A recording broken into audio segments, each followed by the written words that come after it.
Malam itu, desa Margomulyo seolah mati. Tidak ada suara jangkrik, tidak ada lolongan anjing, bahkan desir angin pun seperti enggan lewat. Kabut tebal merayap dari arah pematang sawah, menelan rumah-rumah kayu yang berjajar rapat di pinggir jalan desa. Bulan sabit yang tergantung di langit hanya memancarkan cahaya pucat, nyaris tak mampu menembus gumpalan kabut yang lembab dan dingin. Di rumah kecil di tepi desa, Vian bocah berusia 9 tahun, tertidur meringkuk di atas kasur tipis. Selimutnya setengah menutupi tubuh, matanya tertutup rapat, dan wajah polosnya masih menyimpan sisa keceriaan sore tadi ketika bermain layang-layang bersama ayahnya di halaman. Namun, kedamaian itu direnggut tiba-tiba. Sebuah bunyi keras terdengar dari ruang depan, seperti meja dihempaskan paksa ke lantai. Lalu disusul teriakan ayahnya yang melengking, penuh kesakitan. "Arg!" Vian terbangun, jantungnya berdentum kencang. Untuk sesaat ia bingung, pikirannya berusaha memahami apa yang baru saja terjadi. Ia duduk perlahan di kasur, telinganya menangkap suara kursi yang terbalik, bunyi benda pecah, dan suara langkah berat, duk, duk, duk, mendekat dari ruang depan. Dengan tangan gemetar, ia mendorong sedikit pintu kamarnya, mengintip keluar. Saat itulah ia melihatnya. Makhluk itu tinggi hampir menyentuh atap rumah, tubuhnya seluruhnya hitam pekat seolah terbuat dari asap padat. Bahunya bongkok, tangan panjangnya hampir menyentuh lantai. Dari sela jemarinya yang kurus, memanjang kuku-kuku tajam seperti belati. Matanya merah menyala, terang, tapi dingin, penuh kebencian purba. Ayahnya, Pak Rahman, sedang dicekik makhluk itu. Tubuhnya bergetar hebat, wajahnya pucat seperti kehilangan darah dalam sekejap. Dari mulutnya keluar uap putih tipis, nyawanya sedang disedot. Suara napasnya berat, tersengal, hingga akhirnya melemah. Dalam hitungan detik, cengkeraman makhluk itu melepaskan tubuh Pak Rahman yang terjatuh ke lantai, tak bergerak. Vian menahan napas. Matanya melebar, bibirnya bergetar. Ada rasa ingin berteriak, tapi sesuatu di dalam dirinya membeku. Tak satu pun suara keluar. Tiba-tiba, pintu kamarnya terhempas terbuka. Ibunya, Bu Cahya, muncul dengan wajah pucat pasi, matanya liar mencari Vian. Nafasnya tersengal, rambutnya berantakan, dan di tangannya ada sebilah pisau dapur yang gemetar. "Vian, cepat bangun. Ikut ibu," ucapnya cepat, suaranya setengah berbisik, setengah teriakan. "Ibu." "Ayah kenapa?" Vian mencoba bertanya, tapi suaranya lirih dan bergetar. Tak menjawab, Bu Cahya langsung menarik lengan Vian, memeluknya erat. "Dengar nak, apapun yang terjadi, kamu harus lari. Lari sejauh mungkin dan jangan menoleh." "Mengerti." "Ibu, aku takut." Air mata mulai mengalir di pipi Vian. "Lari Vian," teriaknya, kali ini keras, penuh rasa putus asa. Mereka berdua berlari menuju pintu depan. Tapi langkah mereka terhenti saat suara dengusan rendah terdengar dari belakang. Makhluk itu kini berdiri menghadap mereka. Udara mendadak menjadi berat, seperti menekan dada mereka. Mata merahnya menatap tajam, mengunci gerak. Bu Cahya mendorong Vian ke pintu. "Cepat pergi. Ibu akan menahan dia." "Ibu, jangan." Belum sempat Vian menyelesaikan kalimatnya, makhluk itu melesat. Gerakannya terlalu cepat untuk ukuran tubuh sebesar itu. Cakar hitamnya menggores dada Bu Cahya, darah segar menyembur membasahi lantai. Suara erangan kesakitan ibunya membuat tubuh Vian kaku, tapi naluri bertahan hidup memaksanya mundur. Bu Cahya terjatuh, matanya menatap Vian untuk terakhir kalinya. Ada senyum tipis di wajahnya, meski darah mengalir dari bibirnya. "Lari, nak," suaranya pelan, nyaris tak terdengar. Lalu tatapannya kosong. Tubuhnya lemas, tak lagi bergerak. Vian merasakan dunia runtuh di sekelilingnya. Tangannya bergetar hebat, air mata mengaburkan penglihatannya. Tapi teriakan dalam kepalanya, kata-kata ibunya, mendorong kakinya untuk berlari. Ia menembus pintu, melompat ke halaman, lalu berlari membelah kabut malam. Di belakang, ia masih mendengar langkah berat makhluk itu. Semakin lama semakin jauh, hingga hanya tersisa suara napasnya sendiri yang terengah-engah. Tapi rasa takut itu menempel di punggungnya, membuatnya tak berani menoleh. Seolah jika ia melihat ke belakang, makhluk itu akan langsung meraih dan menyeretnya ke kegelapan. Kaki kecil Vian menghantam tanah berlapis embun. Setiap langkahnya menimbulkan bunyi pletak-pletak dari sandal yang nyaris terlepas. Nafasnya memburu, dada sesak seperti ada batu menindih. Ia tidak tahu kemana harus pergi, hanya berlari, menjauh dari rumah, dari darah, dari mata merah itu. Kabut makin tebal, menelan bentuk jalan di depannya. Jalan setapak yang ia lalui hanya diterangi cahaya pucat bulan sabit, kadang bahkan hilang sama sekali tertutup oleh gumpalan putih.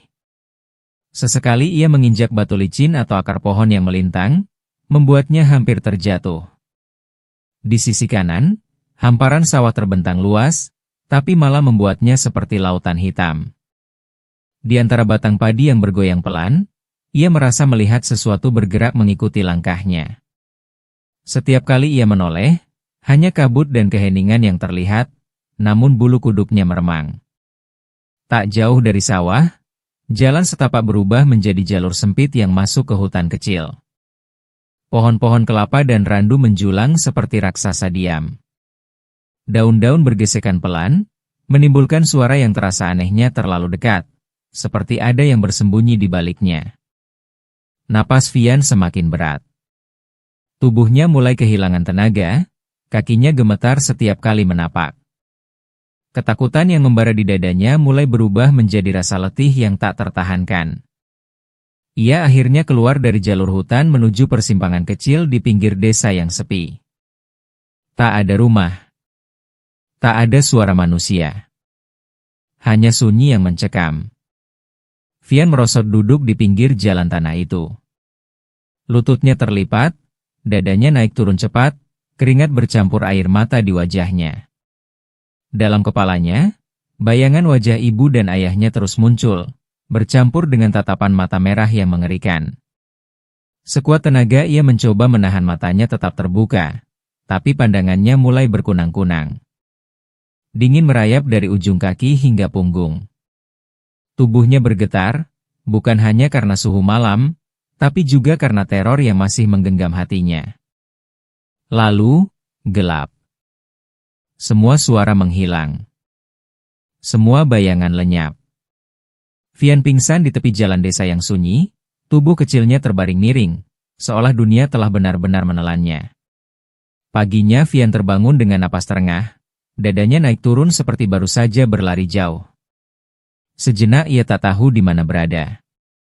Pandangannya menangkap dinding anyaman bambu yang sedikit berjarak, membiarkan cahaya matahari pagi merembes masuk membentuk garis-garis tipis di udara berdebu. Bau kayu tua bercampur aroma tanah basah memenuhi inderanya. Suasana ini begitu asing, tapi jauh lebih hangat dibanding malam sebelumnya. Ia menyadari dirinya berbaring di dipan kayu sederhana yang mulai aus dimakan usia. Alasnya hanya selembar tikar pandan, namun setelah semalam tidur di tanah dingin, tempat ini terasa seperti kasur empuk di istana. Tiba-tiba terdengar suara engsel kayu berderit. Pintu terbuka, dan muncullah sosok pria tua berkulit legam terbakar matahari. Wajahnya penuh keriput, namun matanya tajam sekaligus teduh. Ia mengenakan kaos lusuh warna abu-abu yang sudah pudar dan sarung kotak-kotak yang dilipat rapi di pinggangnya. "Sudah bangun, Nak?" Suaranya berat, tapi ada kelembutan yang membuat hati Vian sedikit tenang. "Di mana ini?" tanya Vian pelan, suaranya serak. "Di rumahku," jawab pria itu sambil mendekat.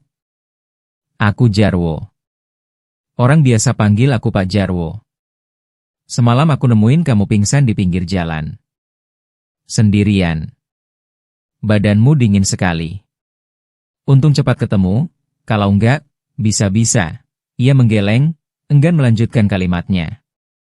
Vian menunduk, mencoba mengingat bagaimana ia sampai di sini, tapi pikirannya masih kabur. Sudah, jangan dipaksa ingat dulu, kata Pak Jarwo sambil meletakkan mangkuk nasi hangat di pangkuan Vian. Di atasnya terhidang sayur bening dengan irisan labu dan sepotong ikan asin kecil. Aroma sederhana itu saja sudah membuat perut Vian bergemuruh. Habiskan. Perut kenyang bikin hati tenang, ujar Pak Jarwo. Awalnya Vian ragu. Namun begitu suapan pertama masuk, rasa hangatnya menjalar dari mulut ke seluruh tubuh. Meski sederhana, makanan itu terasa seperti santapan termewah yang pernah ia cicipi. Ia minum segelas air bening hingga habis, merasakan tenggorokannya kembali lembab. Kalau mau, tidurlah lagi. Badanmu butuh istirahat, ucap Pak Jarwo sambil menghela napas. Ia menutup pintu pelan, membiarkan Vian kembali terlelap. Siang hari, suara ayam berkokok di kejauhan dan desir angin yang menembus celah bambu membangunkannya. Saat keluar dari bilik, Vian mendapati Pak Jarwo duduk di teras rumah sambil menyalakan rokok kretek. Asapnya mengepul pelan, bercampur aroma tembakau manis yang terbawa angin. Vian duduk di sebelahnya, awalnya dalam diam. Keduanya hanya memandangi halaman kecil yang dipenuhi rumput liar dan beberapa pot tanaman. Akhirnya, Pak Jarwo membuka percakapan, "Kamu dari mana? Semalam kenapa bisa jalan sendirian?" Pertanyaan itu membuat dada Vian terasa sesak.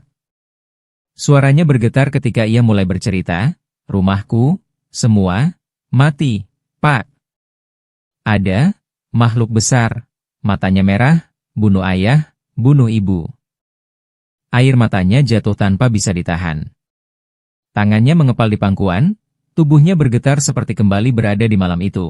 Mendengar jeritan, merasakan hawa dingin yang menusuk, melihat darah menggenang di lantai. Pak Jarwo tak menyela. Ia hanya mendengarkan, wajahnya serius, kadang mengangguk pelan. Ada tatapan iba sekaligus kemarahan yang ia sembunyikan. Setelah lama terdiam, Vian menunduk dan berbisik, "Aku nggak punya siapa-siapa lagi." Pak Jarwo menarik napas panjang, lalu menepuk bahu bocah itu. "Kalau begitu, mulai sekarang, anggap rumah ini rumahmu. Aku hidup sendirian. Kalau kamu mau, tinggallah di sini. Gak perlu bayar, gak perlu takut. Yang penting kamu mau hidup baik-baik." Vian menatap wajah Pak Jarwo. Ada sesuatu di mata lelaki tua itu, perpaduan antara ketegasan dan kasih sayang, yang membuat hatinya perlahan luluh. Ia mengangguk pelan. Hari itu menjadi awal dari babak baru dalam hidupnya. Sebuah rumah asing yang tiba-tiba terasa seperti pelindung dari semua kegelapan yang pernah ia alami. Hari-hari Vian di rumah bambu Pak Jarwo awalnya terasa seperti hidup di dunia asing. Tidak ada suara teriakan ayahnya memanggil makan, tidak ada lagi senyum ibunya saat menyiapkan sarapan. Hanya suara burung pagi, gesekan dedaunan, dan derit pintu bambu yang menandakan Pak Jarwo sudah siap berangkat mengayuh becaknya.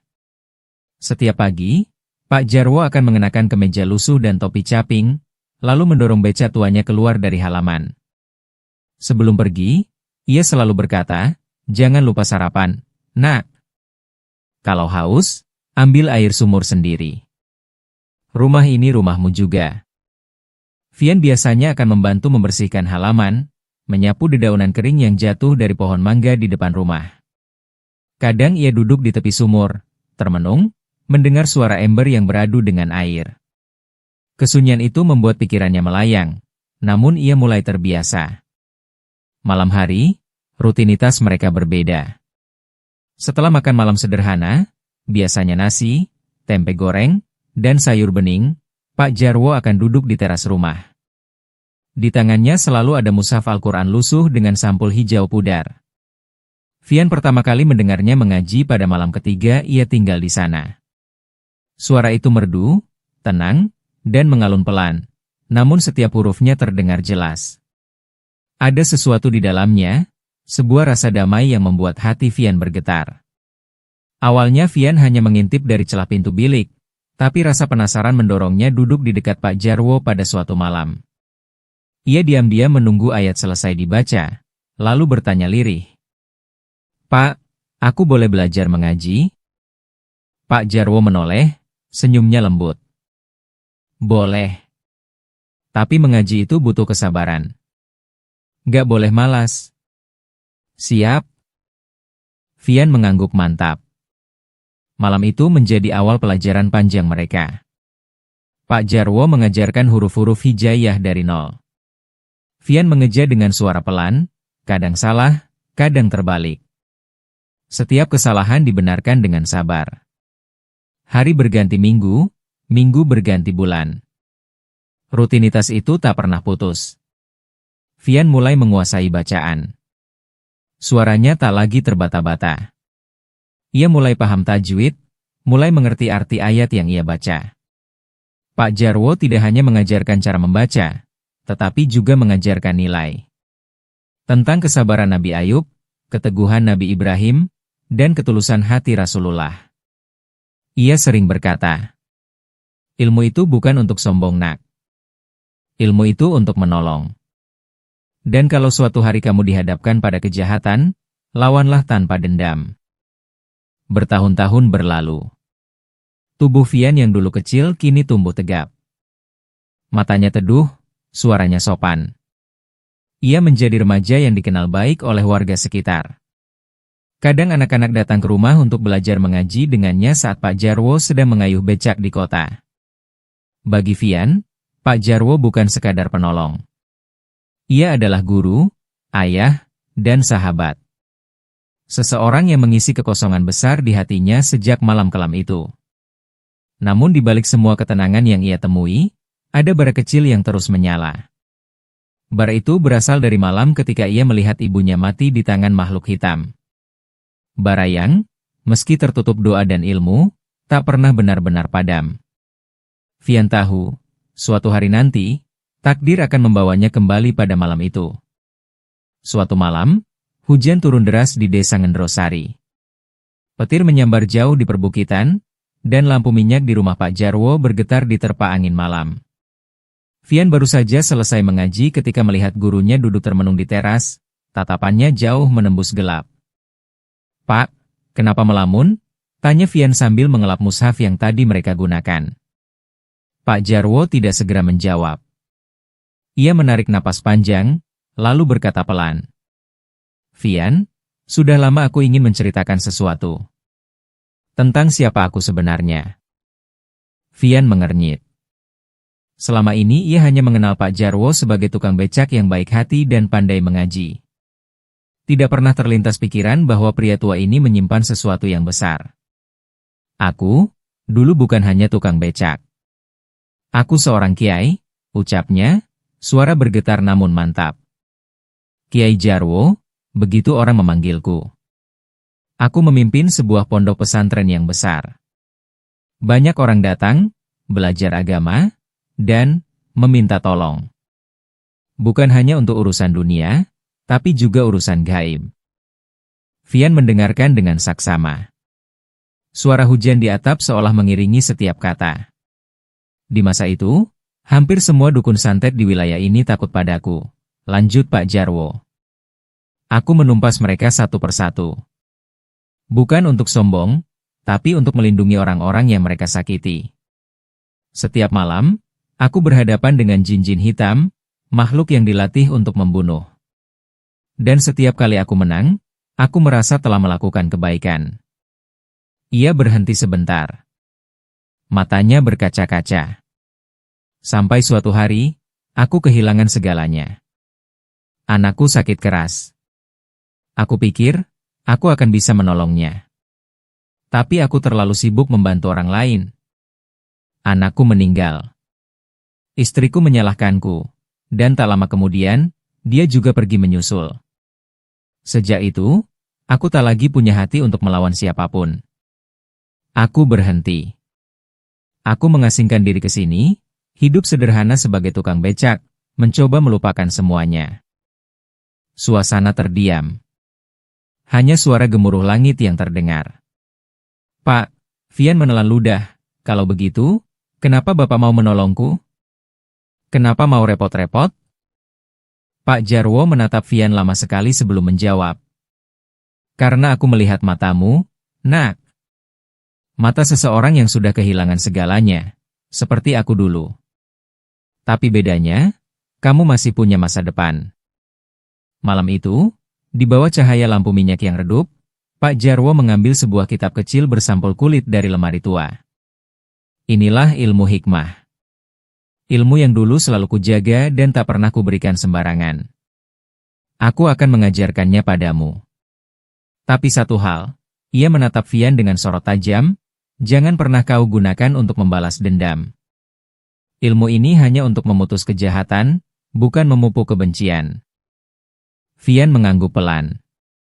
Dalam hatinya, ia tahu perjalanan hidupnya baru saja memasuki babak baru, sebuah jalan yang tak hanya membutuhkan keberanian, tapi juga kebijaksanaan yang dalam. Pagi itu, udara terasa berat. Vian berdiri di depan rumah bambu Pak Jarwo, memandangi jalan setapak yang membentang ke arah barat, menuju desa Margomulyo. Sudah bertahun-tahun ia tak menginjakkan kaki di sana sejak malam kelam yang merenggut keluarganya. Ilmumu sudah cukup untuk menjaga diri, ujar Pak Jarwo sambil menepuk bahunya. Tapi ingat, Vian, yang akan kau hadapi di sana bukan hanya manusia, tapi juga bayangan masa lalu. Jangan biarkan amarah memimpin langkahmu.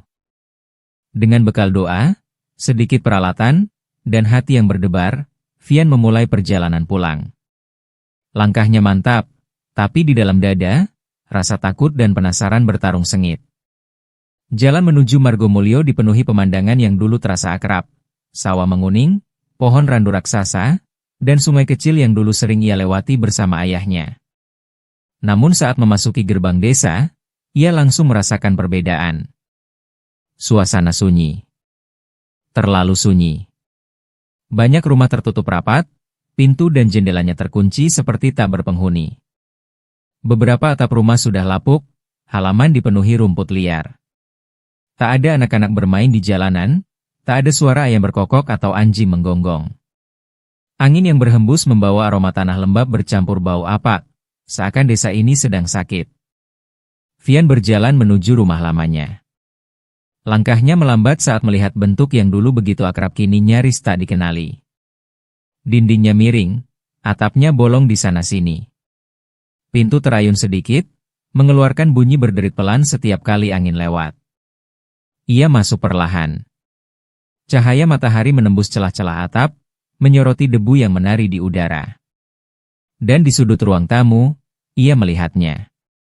Noda merah kecoklatan di lantai papan, bekas darah orang tuanya, masih membekas meski waktu sudah bertahun-tahun berlalu. Vian terdiam, kepalan tangannya mengeras, napasnya berat. Di tengah keheningan itu, suara langkah kaki terdengar dari luar.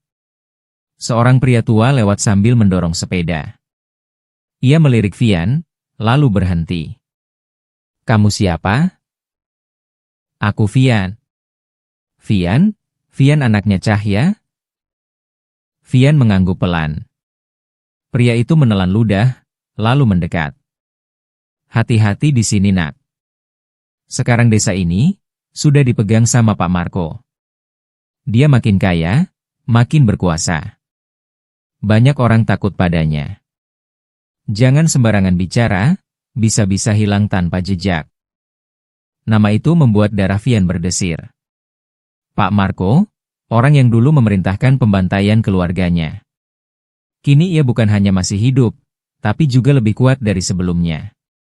Vian menatap rumah lamanya sekali lagi, lalu mengalihkan pandangannya ke arah pusat desa. Dalam hatinya, ia tahu, pertemuan dengan Pak Marco hanyalah soal waktu. Kabar itu menyebar seperti api membakar ilalang kering. Anaknya Bu Cahya, kembali, bisik orang-orang di warung kopi, di tepi sawah, bahkan di dalam rumah yang pintunya terkunci rapat. Beberapa wajah menampakkan rasa kasihan, sebagian lain ketakutan, dan sedikit sekali yang berani menunjukkan kegembiraan. Di rumah besar bergaya modern yang berdiri mencolok di tengah desa, Pak Marco mendengarkan laporan dari anak buahnya sambil mengisap cerutu. Matanya menyipit, bibirnya melengkung membentuk senyum tipis yang penuh arti. Jadi bocah itu kembali, setelah bertahun-tahun, gumamnya. Sepertinya dia lupa siapa yang berkuasa di desa ini. Di sudut ruangan, seorang pria tua berjubah hitam duduk bersila, Mbah Lesno, dukun andalan Pak Marco. Matanya cekung, kulitnya keriput seperti kayu tua, tapi sorotnya tajam dan penuh kelicikan. Biar saya yang urus, Pak. Saya akan kirim tamu untuk menyambutnya, ujarnya dengan suara parau. Malam itu, di gubuk ritual miliknya, Mbah Lesno menyalakan dupa, menabur bunga setaman, dan membaca mantra yang berputar seperti bisikan ular. Dari dalam kegelapan, muncul sosok makhluk besar berkulit hitam legam. Matanya merah menyala, gigi-giginya runcing. Cari bocah itu, bunuh dia, perintah Mbah Lesno, suaranya seperti cambuk yang memecah keheningan malam. Sementara itu, Vian sedang duduk di dalam rumah lamanya, merenungi bekas-bekas masa lalu. Ia merasakan perubahan di udara, dingin yang menusuk, lebih dingin dari biasanya. Hening berubah mencekam. Tiba-tiba, jendela rumah terhempas terbuka, dan makhluk hitam itu menerobos masuk dengan geraman rendah. Namun, alih-alih panik, Vian berdiri tenang. Dengan satu gerakan tangan, ia membentuk posisi doa, bibirnya melantunkan ayat-ayat yang pernah diajarkan Pak Jarwo. Udara di sekitarnya bergetar, cahaya samar mulai menyelimuti tubuhnya. Makhluk itu meraung, mencoba menyerang, tapi setiap kali mendekat, tubuhnya seperti terbakar oleh energi tak kasat mata. Hanya butuh beberapa detik. Dengan lantunan terakhir, Vian mengangkat tangannya, dan makhluk itu terpental keluar, menghilang menjadi asap hitam yang terbawa angin malam. Di gubuk ritualnya, Mbah Lesno yang sedang memantau lewat media gaib mendengus kesal. Dupa di depannya padam tiba-tiba, dan darah segar mengalir sedikit dari hidungnya. Bocah sialan, rupanya sudah diajari ilmu tinggi, geramnya. Kalau begitu, aku sendiri yang akan turun tangan. Dan malam Margomulyo pun mulai menyimpan badai yang akan segera pecah. Langit di atas Margomulyo malam itu seperti diselimuti selimut hitam tanpa cahaya. Bulan lenyap di balik awan, bintang pun seakan ikut bersembunyi. Angin berhembus kencang, membawa aroma dupa bercampur bau amis darah. Dari kejauhan, gonggongan anjing bersahutan, seolah memberi peringatan akan datangnya malapetaka. Di halaman rumah lamanya yang hampir roboh, Vian berdiri diam. Tanah di bawah kakinya terasa bergetar ringan, tanda bahwa dunia yang kasat mata sedang bersentuhan dengan yang tak terlihat. Dadanya naik turun, bukan karena takut, tetapi karena merasakan energi gelap yang kian mendekat. Dari ujung jalan setapak, muncul sosok Mbah Lesno. Jubah hitamnya berkibar tertiup angin, tongkat kayu hitam di tangan kanannya mengeluarkan semburat merah samar. Gelang-gelang akar bahar di pergelangan tangannya berderik setiap langkahnya, seolah berbisik dalam bahasa yang tidak dipahami manusia. Jadi ini bocah yang berani mengusik ketenangan Margomulyo. Suaranya berat, serak, dan dingin. Kau membunuh utusanku. Kau pikir aku akan diam? Vian menatapnya tanpa gentar. Aku hanya menyingkirkan yang batil. Dan batil itu adalah kau. Senyum Mbah Lesno melebar, tapi matanya penuh kebencian. Dengan gerakan tangan yang cepat, ia menancapkan ujung tongkatnya ke tanah. Seketika udara menjadi lebih dingin, dan dari balik bayangan rumah-rumah tua, makhluk-makhluk gaib bermunculan. Ada yang berkulit merah menyala dengan taring panjang, ada yang menyerupai anjing hitam bermata kuning, ada pula yang seperti kabut gelap dengan tangan-tangan kurus menjulur keluar. Jumlah mereka belasan, mengelilingi Vian dari segala arah. Vian memejamkan mata sebentar. Dalam kegelapan pikirannya, ia mendengar suara Pak Jarwo, seakan hadir di sampingnya. Ingat, Vian, ilmu ini bukan untuk membalas dendam, tapi untuk menghentikan kejahatan. Matanya terbuka kembali, tajam. Ia merapatkan kedua telapak tangan di depan dada dan mulai melantunkan Bismillahirrahmanirrahim diikuti ayat kursi. Suaranya dalam dan lantang, setiap huruf keluar seperti cahaya yang menembus pekatnya malam. Makhluk-makhluk itu meraung. Tubuh mereka terbakar oleh cahaya tak terlihat, kulit mereka melepuh, lalu lenyap menjadi asap hitam yang terhisap ke tanah. Mbah Lesno terperangah. Itu, Bacaan dan kekuatan ini, milik Jarwo, serunya, matanya membelalak. Jadi kau, muridnya? Vian hanya melanjutkan bacaannya, tak terpengaruh. Marah, Mbah Lesno mengangkat tongkatnya tinggi-tinggi, lalu menghantam tanah. Ledakan energi hitam meletus dari bawah kakinya, membentuk pusaran angin besar yang mengangkat pasir, kerikil, dan dedaunan kering. Pusaran itu meluncur ke arah Vian seperti badai maut. Namun Vian mengangkat kedua tangannya, membentuk lingkaran cahaya putih di depannya. Gelombang energi hitam itu menghantam perisai cahayanya, memantul kembali dengan kekuatan 2 kali lipat. Ledakan kedua mengguncang tanah. Genting rumah tua beterbangan, pohon pisang di pinggir halaman roboh, dan suara letupannya terdengar hingga ke batas desa. Burung-burung malam beterbangan panik, sementara beberapa warga yang mengintip dari celah jendela segera menutup tirai sambil berdoa pelan. Satu demi satu, sisa pasukan gaib Mbah Lesno roboh. Ada yang meledak menjadi percikan api biru, ada yang terhisap ke dalam tanah sambil melolong. Dalam waktu singkat, tak ada satupun makhluk yang tersisa. Mbah Lesno terhuyung, napasnya berat. Aku, belum kalah, suaranya nyaris seperti bisikan, tapi penuh ancaman. Ia menghantamkan tongkatnya ke tanah sekali lagi, dan kali ini tubuhnya sendiri terbungkus kabut pekat beraroma belerang. Dalam sekejap, ia lenyap, meninggalkan halaman yang kini porak-poranda. Vian tetap berdiri tegak. Matanya menatap ke arah kabut yang memudar. Tidak goyah dan selalu yakin. Pagi itu, udara di Margomulyo terasa berbeda. Tidak ada lagi kabut tebal atau hawa dingin mencekam. Namun, di balik cahaya mentari yang mulai menyelinap di antara pohon kelapa, tersimpan kemarahan yang telah dipendam warga selama bertahun-tahun. Kekalahan Mbah Lesno malam sebelumnya menjadi pemicu.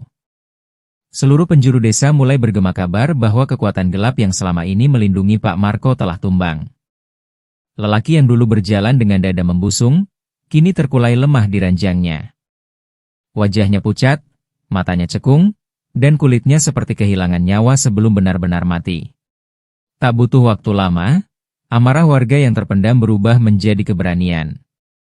Dari rumah ke rumah, orang-orang membawa cangkul, kayu, dan obor.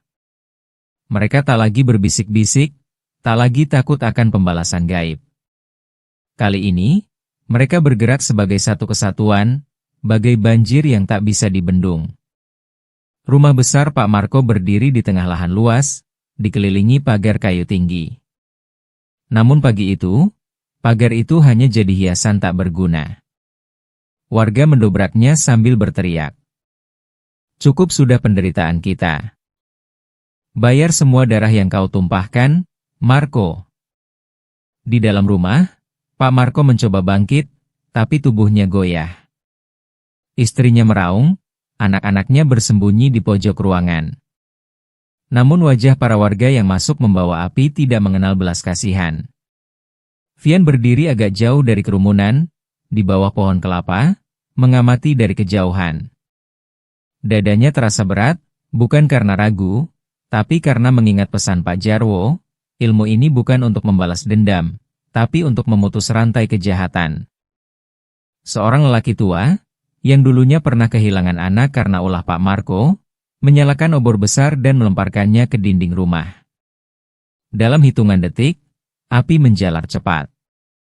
Asap hitam tebal mengepul ke langit, membawa bau kayu terbakar bercampur kain dan cat. Teriakan dari dalam rumah memecah udara, teriakan putus asa yang menjadi simfoni akhir bagi penguasa keji Margomulyo. Warga terus menambah api, hingga rumah itu menjadi lautan merah menyala. Atapnya runtuh, tiang-tiangnya patah, dan suara retakan kayu bercampur jeritan menjadi tanda berakhirnya rezim kegelapan. Vian menatap kobaran api itu lama. Matanya tidak berkaca-kaca, tapi sorotnya penuh perenungan. Ia tahu, apa yang terjadi hari ini adalah keadilan yang diputuskan oleh tangan rakyat, bukan tangannya sendiri. Dan itu membuat hatinya sedikit lebih ringan. Saat api mulai mereda, dan hanya tersisa arang hitam serta abu yang tertiup angin, Vian membalikkan badan. Ia melangkah meninggalkan kerumunan tanpa menoleh lagi. Langkahnya terasa seperti memasuki lembaran baru kehidupan, bebas dari bayang-bayang masa lalu, namun membawa bekal ilmu dan pesan yang akan ia pegang seumur hidup. Margomulyo kini punya kesempatan untuk memulai kembali, dan begitu pula dirinya.